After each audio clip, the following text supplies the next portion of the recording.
प्रधानमंत्री नरेंद्र मोदी का बड़ा दौरा। पश्चिम बंगाल में 18,000 करोड़ रुपए की परियोजनाओं का शुभारंभ। 14 मार्च 2026 को देश की राजनीति और विकास से जुड़ी सबसे बड़ी खबर सामने आई है। भारत के प्रधानमंत्री नरेंद्र मोदी आज कोलकाता पहुंचे, जहां उन्होंने हजारों करोड़ रुपए की विकास परियोजनाओं का उद्घाटन और शिलान्यास किया। ये दौरा आगामी समय में पूर्वी भारत के विकास को नई गति देने के लिए काफी महत्वपूर्ण माना जा रहा है। सरकारी जानकारी के अनुसार प्रधानमंत्री ने लगभग 18,680 करोड़ रुपए से अधिक की परियोजनाओं का उद्घाटन और शिलान्यास किया। इन परियोजनाओं में रेलवे, सड़क, बंदरगाह, डिजिटल कनेक्टिविटी और ऊर्जा से जुड़ी कई योजनाएं शामिल हैं। इन परियोजनाओं का उद्देश्य राज्य के बुनियादी ढांचे को मजबूत करना और रोजगार के अवसर बढ़ाना है। प्रधानमंत्री ने अपने भाषण में कहा कि भारत तेजी से विकसित देशों की सूची में शामिल होने की दिशा में आगे बढ़ रहा है और इसके लिए हर राज्य का विकास जरूरी है। उन्होंने कहा कि पूर्वी भारत लंबे समय तक विकास की दौड़ में पीछे रहा, लेकिन अब सरकार इस क्षेत्र में बड़े पैमाने पर निवेश कर रही है। इस दौरान प्रधानमंत्री ने कहा कि आने वाले वर्षों में भारत का इंफ्रास्ट्रक्चर विश्व स्तरीय होगा। उन्होंने रेलवे नेटवर्क के विस्तार, हाईवे निर्माण और बंदरगाह विकास को देश की आर्थिक प्रगति के लिए महत्वपूर्ण बताया। कार्यक्रम में हजारों लोगों की भीड़ मौजूद रही। स्थानीय लोगों ने भी सरकार की योजनाओं से रोजगार और व्यापार के अवसर बढ़ने की उम्मीद जताई है। विशेषज्ञों का मानना है कि ये परियोजनाएं पश्चिम बंगाल के औद्योगिक विकास को बढ़ावा देंगी। इससे लॉजिस्टिक्स और व्यापार में सुधार होगा और राज्य में निवेश बढ़ सकता है। राजनीतिक विश्लेषकों के अनुसार ये दौरा राजनीतिक दृष्टि से भी महत्वपूर्ण माना जा रहा है, क्योंकि आने वाले समय में कई राज्यों में चुनाव होने वाले हैं। ऐसे में विकास परियोजनाओं की घोषणा से जनता को सरकार की योजनाओं की जानकारी मिलती है और राजनीतिक माहौल भी गर्म होता है। कुल मिलाकर 14 मार्च का दिन देश के विकास के लिहाज से बेहद महत्वपूर्ण माना जा रहा है और इन परियोजनाओं के पूरा होने से लाखों लोगों को प्रत्यक्ष और अप्रत्यक्ष रूप से लाभ मिलने की उम्मीद है। मध्य पूर्व में बढ़ता तनाव, ईरान और इजराइल के बीच हालात गंभीर। दुनिया की सबसे बड़ी अंतर्राष्ट्रीय खबर मध्य पूर्व से सामने आ रही है, जहां ईरान और इजराइल के बीच तनाव लगातार बढ़ता जा रहा है। पिछले कुछ दिनों में दोनों देशों के बीच सैन्य गतिविधियां तेज हो गई हैं और कई क्षेत्रों में हमलों की खबरें सामने आई हैं। विशेषज्ञों के अनुसार ये संघर्ष केवल दो देशों तक सीमित नहीं रह सकता, बल्कि इसका असर पूरे विश्व की राजनीति और अर्थव्यवस्था पर पड़ सकता है। कई देशों ने अपने नागरिकों को सतर्क रहने की सलाह दी है और कुछ जगहों पर हवाई क्षेत्र भी अस्थायी रूप से बंद कर दिया गया है। इस तनाव का सबसे बड़ा असर तेल बाजार पर पड़ा है। अंतर्राष्ट्रीय बाजार में कच्चे तेल की कीमतों में तेजी देखी जा रही है। विशेषज्ञों का कहना है कि अगर ये संकट लंबा चला तो दुनिया भर में ईंधन और परिवहन महंगा हो सकता है। युद्ध जैसे हालात के कारण कई देशों की उड़ानों पर भी असर पड़ा है। कुछ एयरलाइंस ने मध्य पूर्व के कई मार्गों पर उड़ानें कम कर दी हैं या अस्थायी रूप से बंद कर दी हैं। इससे यात्रियों को काफी परेशानी का सामना करना पड़ रहा है। साथ ही वैश्विक अर्थव्यवस्था पर भी इसका असर दिख रहा है। शेयर बाजारों में उतार चढ़ाव देखने को मिल रहा है और निवेशकों में चिंता बढ़ गई है। संयुक्त राष्ट्र सहित कई अंतर्राष्ट्रीय संगठनों ने दोनों देशों से शांति बनाए रखने और बातचीत के जरिए समस्या का समाधान निकालने की अपील की है। राजनीतिक विशेषज्ञों का कहना है कि यदि जल्द ही कूटनीतिक समाधान नहीं निकला तो ये संकट और गहरा सकता है और दुनिया के कई देशों को इसके परिणाम भुगतने पड़ सकते हैं। इस समय पूरी दुनिया की नजर मध्य पूर्व की स्थिति पर बनी हुई है। सीबीएसई का बड़ा फैसला, विदेशों में 12वीं की परीक्षा स्थगित। शिक्षा से जुड़ी बड़ी खबर में central board of secondary education यानी सीबीएसई ने विदेशों में होने वाली 12वीं बोर्ड परीक्षाओं को लेकर बड़ा फैसला लिया है। मध्य पूर्व में बढ़ते तनाव और सुरक्षा कारणों को देखते हुए बोर्ड ने 12 से 16 मार्च के बीच होने वाली कई परीक्षाएं स्थगित कर दी हैं। इस फैसले से हजारों छात्रों और अभिभावकों में चिंता बढ़ गई है। सीबीएसई ने अपने आधिकारिक बयान में कहा है कि छात्रों की सुरक्षा को देखते हुए ये निर्णय लिया गया है। बोर्ड ने यह भी बताया कि स्थिति की समीक्षा 14 मार्च को की जाएगी और उसके बाद नई परीक्षा तिथियों की घोषणा की जाएगी। मध्य पूर्व के कई देशों जैसे यूएई, सऊदी अरब और कतर में बड़ी संख्या में भारतीय छात्र सीबीएसई बोर्ड से पढ़ाई करते हैं। इन छात्रों के लिए परीक्षा स्थगित होने से तैयारी की योजना भी प्रभावित हुई है। हालांकि बोर्ड ने छात्रों को सलाह दी है कि वे घबराएं नहीं और नियमित रूप से पढ़ाई जारी रखें। नई परीक्षा तिथि घोषित होने के बाद उन्हें पर्याप्त समय दिया जाएगा। शिक्षा विशेषज्ञों का मानना है कि ऐसे अंतर्राष्ट्रीय संकटों का असर शिक्षा प्रणाली पर भी पड़ता है, लेकिन छात्रों की सुरक्षा सबसे महत्वपूर्ण होती है और उसी को ध्यान में रखते हुए ये फैसला लिया गया है। अभिभावकों ने भी बोर्ड के इस निर्णय का समर्थन किया है। उनका कहना है कि मौजूदा हालात में परीक्षा कराने से छात्रों की सुरक्षा खतरे में पड़ सकती थी।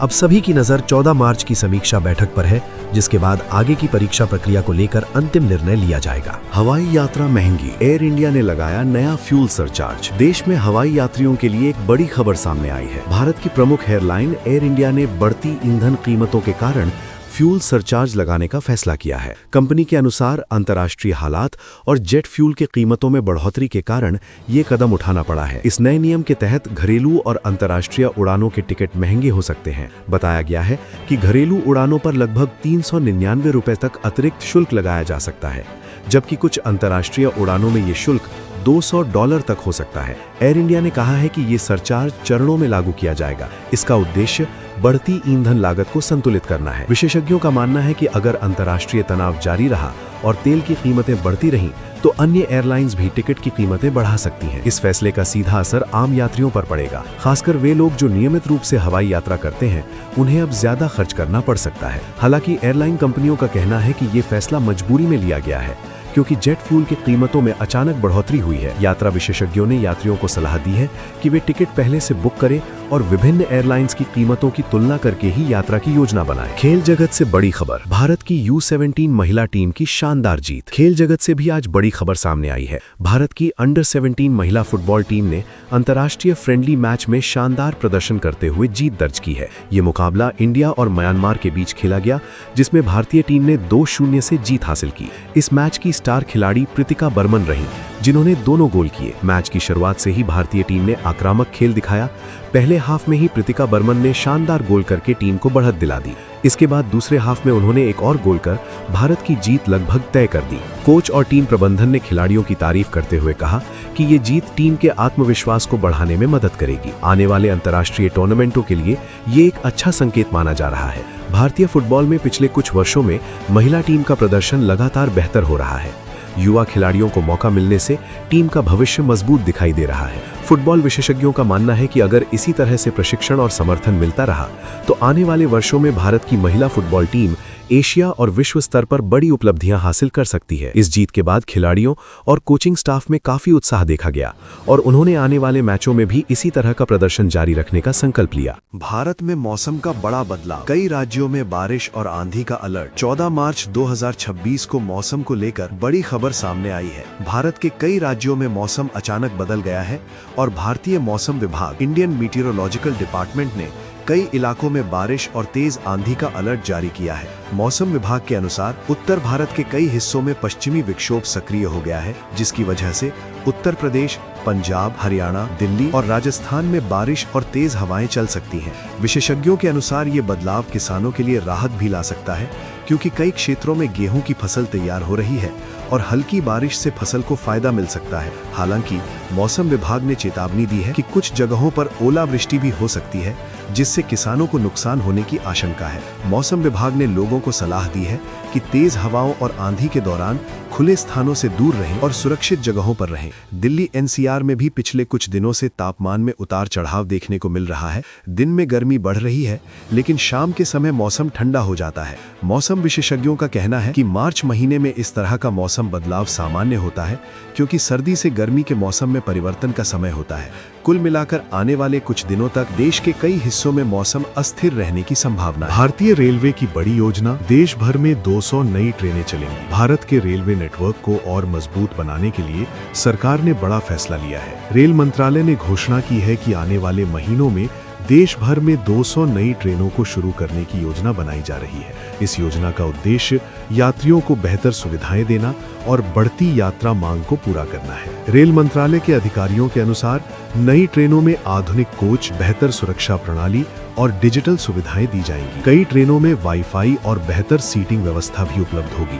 इसके अलावा कुछ रूटों पर नई वंदे भारत एक्सप्रेस जैसी तेज ट्रेनों को भी शुरू करने की योजना है। इस योजना के तहत छोटे शहरों को भी बड़े शहरों से बेहतर तरीके से जोड़ा जाएगा। रेलवे अधिकारियों का कहना है कि इस योजना से लाखों यात्रियों को फायदा मिलेगा, साथ ही पर्यटन और व्यापार को भी बढ़ावा मिलेगा। सरकार का लक्ष्य है कि आने वाले वर्षों में भारत का रेलवे नेटवर्क दुनिया के सबसे आधुनिक रेल नेटवर्क में शामिल हो। रेलवे विशेषज्ञों का मानना है कि नई ट्रेनों के शुरू होने से यात्रा का समय कम होगा और यात्रियों को ज्यादा सुविधाएं मिलेंगी। भारत में डिजिटल भुगतान का नया रिकॉर्ड, यूपीआई ने बनाया इतिहास। भारत में डिजिटल भुगतान लगातार नई ऊंचाइयों को छू रहा है। मार्च 2026 में digital payment platform unified payments interface यानी यूपीआई ने एक नया रिकॉर्ड बना दिया है। जानकारी के अनुसार इस महीने यूपीआई के माध्यम से अरबों ट्रांजैक्शंस किए गए।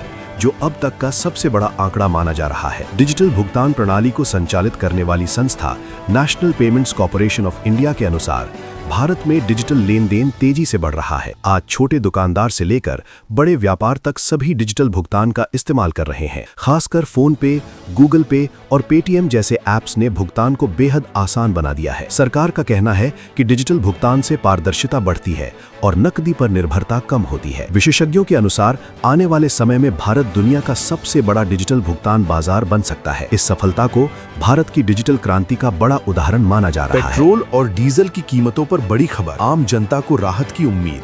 देश में पेट्रोल और डीजल की कीमतों को लेकर लगातार चर्चा हो रही है। अंतर्राष्ट्रीय बाजार में कच्चे तेल की कीमतों में उतार चढ़ाव के बीच भारत में भी ईंधन की कीमतों में बदलाव की संभावना जताई जा रही है। विशेषज्ञों का कहना है कि अगर अंतर्राष्ट्रीय बाजार में तेल की कीमतें कम होती हैं तो भारत में भी पेट्रोल और डीजल सस्ते हो सकते हैं। पिछले कुछ महीनों में तेल की कीमतों में बढ़ोतरी के कारण परिवहन और रोजमर्रा की चीजों की कीमतों पर असर पड़ा है। सरकार लगातार स्थिति पर नजर बनाए हुए है और जरूरत पड़ने पर टैक्स में बदलाव जैसे कदम उठाए जा सकते हैं। अर्थशास्त्रियों का कहना है कि अगर ईंधन सस्ता होता है तो इससे महंगाई भी कम हो सकती है। हालांकि ये सब अंतर्राष्ट्रीय बाजार की स्थिति पर निर्भर करेगा, इसलिए आने वाले दिनों में ईंधन की कीमतों को लेकर बड़ा फैसला हो सकता है। IPL 2026 को लेकर उत्साह, क्रिकेट प्रेमियों में बढ़ी दिलचस्पी। क्रिकेट प्रेमियों के लिए बड़ी खबर है। दुनिया की सबसे लोकप्रिय cricket league Indian Premier League यानी IPL के 2026 सीजन को लेकर तैयारियां तेज हो गई हैं। इस बार IPL में कई नई रणनीतियां और युवा खिलाड़ियों को मौका मिलने की उम्मीद है। टीमों ने अपनी तैयारियां शुरू कर दी हैं और खिलाड़ी भी कड़ी ट्रेनिंग कर रहे हैं। क्रिकेट विशेषज्ञों का मानना है कि इस बार का टूर्नामेंट पहले से ज्यादा रोमांचक हो सकता है। भारत में IPL केवल एक क्रिकेट टूर्नामेंट नहीं बल्कि एक बड़ा त्योहार बन चुका है। करोड़ों लोग टीवी और मोबाइल पर मैच देखते हैं। इस लीग ने कई युवा खिलाड़ियों को अंतर्राष्ट्रीय स्तर पर पहचान दिलाई है। फैंस भी बेसब्री से टूर्नामेंट शुरू होने का इंतजार कर रहे हैं और सोशल मीडिया पर IPL को लेकर चर्चा तेज हो गई है। कुल मिलाकर IPL 2026 एक बार फिर क्रिकेट प्रेमियों के लिए बड़ा मनोरंजन लेकर आने वाला। नमस्कार। भारत में रक्षा तैयारियों को लेकर बड़ा फैसला, अग्निवीर योजना पर नई चर्चा तेज। भारत में सेना की भर्ती को लेकर एक बार फिर चर्चा तेज हो गई है। केंद्र सरकार की अग्निपथ स्कीम को लेकर देश भर में नई बहस शुरू हो गई है। सरकार का कहना है कि इस योजना से सेना को युवा और तकनीकी रूप से मजबूत बनाया जा सकेगा, जबकि कई संगठनों ने इसमें सुधार की मांग उठाई है। इस योजना के तहत सैनिकों को अग्निवीर के रूप में 4 साल के लिए भर्ती किया जाता है। 4 साल की सेवा के बाद करीब 25% सैनिकों को स्थायी सेवा में रखा जाता है और बाकी को अन्य क्षेत्रों में रोजगार के लिए सहायता दी जाती है। रक्षा मंत्रालय के अनुसार ये योजना देश की सुरक्षा जरूरतों को ध्यान में रखते हुए बनाई गई है। हाल ही में रक्षा विशेषज्ञों ने सुझाव दिया है कि अग्निवीरों के लिए सेवा के बाद नौकरी के अवसर बढ़ाए जाएं। कई राज्य सरकारें भी अब अग्निवीरों को पुलिस और अन्य सरकारी नौकरियों में प्राथमिकता देने की योजना बना रही हैं। रक्षा मंत्री राजनाथ सिंह ने संसद में कहा कि अग्निपथ योजना भारत की सेना को आधुनिक बनाने की दिशा में बड़ा कदम है। उन्होंने बताया कि सेना में नई तकनीक, ड्रोन और आधुनिक हथियारों के लिए युवा सैनिकों की जरूरत है। हालांकि विपक्षी दलों का कहना है कि इस योजना में स्थायी नौकरी की संख्या बढ़ाई जानी चाहिए। कुछ सैन्य विशेषज्ञों ने भी सुझाव दिया है कि सेवा अवधि को 4 साल से बढ़ाकर 6 साल किया जा सकता है, ताकि सैनिकों को अधिक अनुभव मिल सके। देश के कई युवाओं में इस योजना को लेकर उत्साह भी देखा जा रहा है। बड़ी संख्या में युवा सेना में शामिल होने के लिए तैयारी कर रहे हैं। रक्षा मंत्रालय का दावा है कि पिछले 2 वर्षों में लाखों युवाओं ने अग्निवीर भर्ती के लिए आवेदन किया है। सरकार ने ये भी कहा है कि आने वाले समय में अग्निवीरों को स्किल ट्रेनिंग, शिक्षा और रोजगार सहायता दी जाएगी, ताकि सेना से बाहर आने के बाद भी उन्हें बेहतर अवसर मिल सके। भारत पाक सीमा पर सुरक्षा कड़ी, सेना ने बढ़ाई निगरानी। भारत और पाकिस्तान की सीमा पर सुरक्षा को लेकर एक बार फिर सतर्कता बढ़ा दी गई है। सीमा पर तैनात बॉर्डर सिक्योरिटी फोर्स ने कई इलाकों में निगरानी और गश्त तेज कर दी है। रिपोर्ट्स के मुताबिक हाल के दिनों में सीमा पार से ड्रोन गतिविधियों और संदिग्ध हरकतों की जानकारी मिली थी। इसके बाद सुरक्षा एजेंसियों ने तुरंत कार्रवाई करते हुए सीमा पर चौकसी बढ़ा दी। सेना और BSF ने संयुक्त अभियान चलाकर कई जगहों पर सर्च ऑपरेशन किया। अधिकारियों का कहना है कि भारत की सुरक्षा एजेंसियां किसी भी खतरे से निपटने के लिए पूरी तरह तैयार हैं। इस बीच भारत के प्रधानमंत्री नरेंद्र मोदी ने भी सुरक्षा एजेंसियों की तारीफ करते हुए कहा कि देश की सीमाओं की रक्षा सर्वोच्च प्राथमिकता है। उन्होंने कहा कि सरकार सैनिकों को हर जरूरी संसाधन उपलब्ध कराने के लिए प्रतिबद्ध है। सीमा पर आधुनिक तकनीक का इस्तेमाल भी बढ़ाया जा रहा है। ड्रोन निगरानी,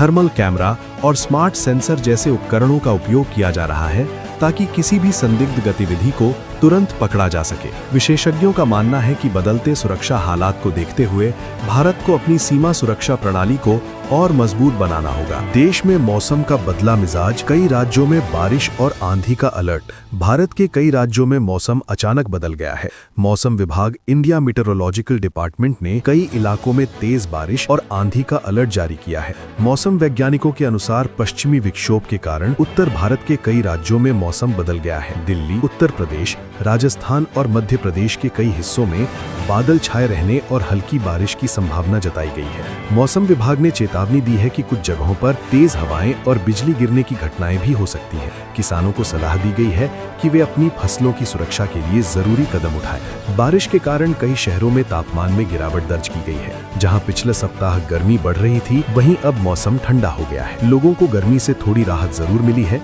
लेकिन अचानक मौसम बदलने से बीमारियों का खतरा भी बढ़ सकता है। विशेषज्ञों का कहना है कि आने वाले दिनों में मौसम धीरे धीरे सामान्य हो जाएगा, लेकिन अभी कुछ दिनों तक बारिश और बादल बने रह सकते हैं। भारत की अर्थव्यवस्था को लेकर बड़ी रिपोर्ट, विकास दर में बढ़ोतरी की उम्मीद। भारत की अर्थव्यवस्था को लेकर एक सकारात्मक रिपोर्ट सामने आई है। अंतर्राष्ट्रीय संस्था इंटरनेशनल मॉनेटरी फंड ने अपनी नई रिपोर्ट में कहा है कि आने वाले वर्षों में भारत की आर्थिक विकास दर मजबूत रह सकती है। रिपोर्ट के अनुसार भारत दुनिया की सबसे तेजी से बढ़ती बड़ी अर्थव्यवस्थाओं में से एक बना हुआ है। सरकार के इंफ्रास्ट्रक्चर निवेश, डिजिटल अर्थव्यवस्था और बढ़ते उपभोग के कारण आर्थिक गतिविधियों में तेजी देखी जा रही है। वित्त मंत्रालय के अधिकारियों का कहना है कि सरकार ने कई ऐसे कदम उठाए हैं जिससे निवेश और व्यापार को बढ़ावा मिल रहा है। Make in India, digital India और स्टार्टअप इंडिया जैसी योजनाओं से नए रोजगार के अवसर भी पैदा हो रहे हैं। विशेषज्ञों का मानना है कि भारत की युवा आबादी और बढ़ता बाजार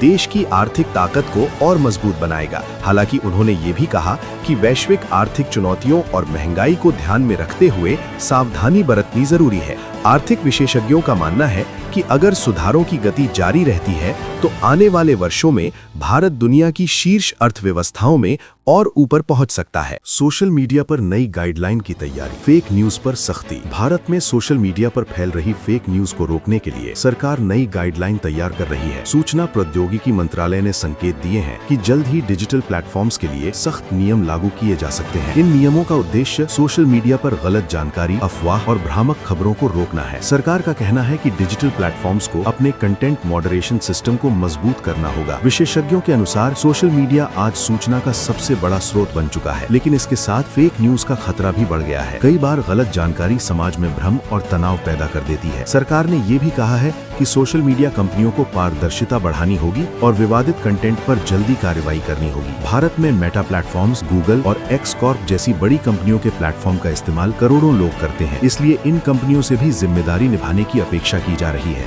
विशेषज्ञों का मानना है कि अगर सही तरीके से नियम लागू किए जाएं, तो सोशल मीडिया पर गलत जानकारी को काफी हद तक रोका जा सकता है। चुनावी माहौल गर्म, कई राज्यों में राजनीतिक रैलियों का दौर तेज। देश में आगामी चुनावों को देखते हुए राजनीतिक गतिविधियां तेज हो गई हैं। कई राज्यों में अलग अलग राजनीतिक दलों ने अपनी चुनावी रणनीति को अंतिम रूप देना शुरू कर दिया है। राजनीतिक रैलियों और जनसभाओं का दौर भी तेज हो गया है।